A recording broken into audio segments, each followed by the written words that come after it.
What do today's jobs numbers say about the economy? Well, today's jobs numbers were actually extremely positive in some senses. We saw 192,000 new jobs created, and the unemployment rate fell to 8.9%. That's good news, and certainly means that the job market is improving and it's moving in the right direction.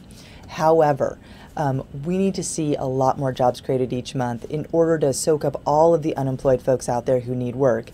And at the pace of job creation that we've seen over the past 3 months, we won't get back to 5% unemployment till about 2033, which is quite frankly inexcusable.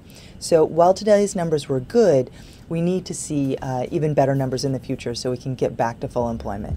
How will conservatives' proposed cuts hurt job growth? The House-passed budget for fiscal year 2011 will do serious damage to our economy.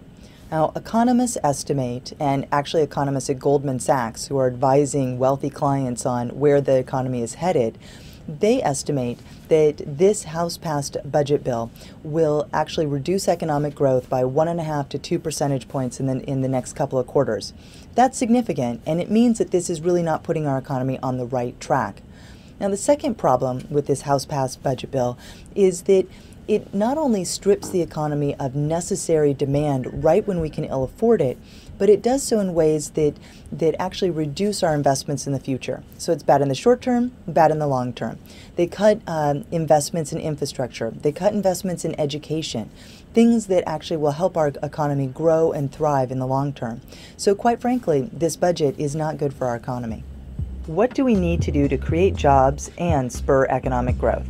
Well, at this point in the economic recovery, we still need to focus on maintaining and boosting aggregate demand in order to create enough jobs to soak up all the unemployed.